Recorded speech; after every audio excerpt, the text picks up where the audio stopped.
तांबेवाडीच्या शेतकऱ्यांची 45 कोटीची अद्रक. होय, बरोबर आहे. आपण हे जे शीर्षक ऐकत आहात ते करेक्ट आहे.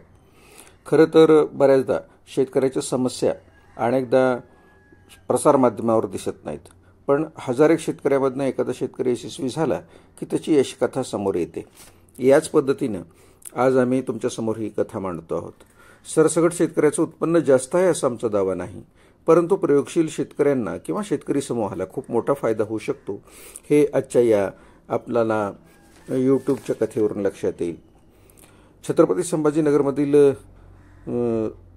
या विविध शेतकऱ्यांची ही कहाणी आहे. लहरी निसर्गावर अवलंबून न राहता फुलंब्री तालुक्यातील तांबेवाडी येथील 72 शेतकरी कुटुंबांनी आपल्या शेतात शेततळी खोदून 12ही महिने शेतीला पाणी उपलब्ध केले. एवढेच नव्हे तर पारंपरिक पिकांना फाटा देत प्रामुख्याने अद्रकाचे मुख्य पीक म्हणून लागवड सुरू केली.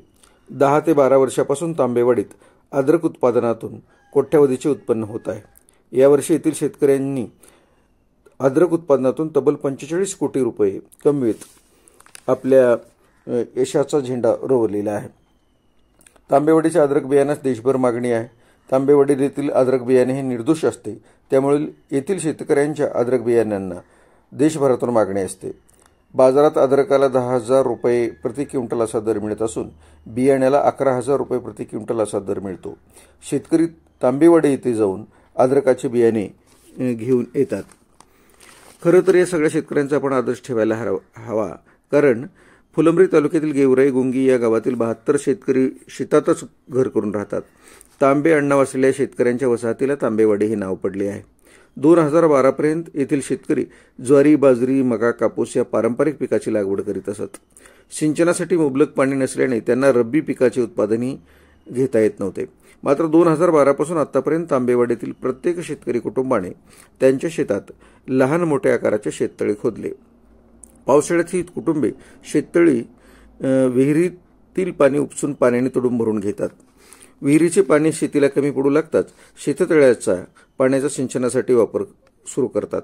शेततळ्याची पाणी उपलब्ध झाल्यापासून तांबेवाडीतील सर्वच शेतकऱ्यांनी त्यांच्या शेतात अद्रकाची लागवड केली आहे. गादी वापा पद्धतीने अद्रकाच्या लागवडीसोबत रासायनिक आणि जैविक खताचा निम्मा वापर करणे, जमिनीत जास्तीत जास्त जीवाणूंची संख्या वाढेल यासाठी कंपोस्ट खताचा वापर करून जाणून बुजून शेतीसाठी ते त्याचा करतात. यातून त्यांना दरवर्षी अद्रकाचे चांगले उत्पन्न होत असते. यावर्षी शेतकऱ्यांनी तब्बल 250 एकरवर अद्रकाची लागवड केली होती. 2 महिन्यापासून अद्रकाचे उत्पादन सुरू झाले आहे.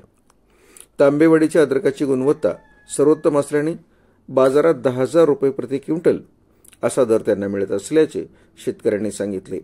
यावर्षी अद्रक उत्पादनातून येथील प्रत्येक कुटुंबाने 20 लाख ते 1.5 कोटी रुपयाचे उत्पन्न मिळवले आहे. येथील 72 कुटुंबांनी अद्रक उत्पादनातून तब्बल 45 कोटी रुपयाची कमाई केली असून राज्यातील शेतकऱ्यासमोर हा एक नवा आदर्श ठेवला आहे.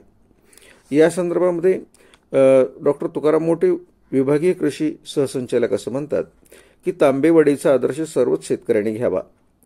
तांबेवाडी येथील शेतकऱ्यांनी अद्रक उत्पादनातून रेकॉर्ड ब्रेक उत्पन्न मिळवल्याचे कळताच आपण शुक्रवारी सकाळी तांबेवाडीला भेट दिली. 72 शेतकरी कुटुंबांनी अद्रकाची लागवड केल्याचे दिसून आले. प्रत्येक कुटुंबाची 1 ते 2 शेततळी आहेत. शेततळ्यामुळे त्यांना 12ही महिने सिंचनाची सुविधा झाल्याने अद्रकासह अन्य पिके ते घेतात. यंदा अद्रकाला चांगला दर मिळत असल्याने 250 एकरावरील अद्रक उत्पादनातून तांबेवाडीकरांनी 45 कोटी रुपयाचे उत्पन्न घेतलेले आहे. खरं तर हे सगळं सांगत असताना शेतकरी यांच्या समोरच्या अनेक प्रश्नसुद्धा आपल्याला समोर दिसतात. विशेष करून मराठवाड्यातील शेतकऱ्यांच्या बाबतीमध्ये या परिसरामध्ये खूप चांगला पाऊस पडत नाही. इथं 12 वाहणाऱ्या नद्या नाहीत. जमिनीच्या पाण्यातली पातळी खोलवर सरकलेली आहे. असं असताना सुद्धा अगदी शेतातल्या छोट्याशा रोपांचं सिंचन करताना पावसाच्या पाण्यापेक्षा घामाच्या पाण्यावर शेती जगवणारे शेतकरी मराठवाड्यातले आहेत. पण असं असलं तरीही आणि शेतकऱ्यांच्या अनेक समस्या असल्या तरीही ज्या 72 शेतकऱ्यांनी संपूर्ण मराठवाड्यात नाही तर भारतासह संपूर्ण देशाला आपलं वेगळेपण आणि कष्ट सिद्ध करून दिलं आहे, त्यांचा निश्चितपणे गौरव करावाच लागेल. कारण तांबेवाडीमध्ये जे घडू शकलं ते सगळीकडेच घडेल असं नाही, पण त्याच्या जवळपास तुम्हाला ते घडवता येऊ शकेल.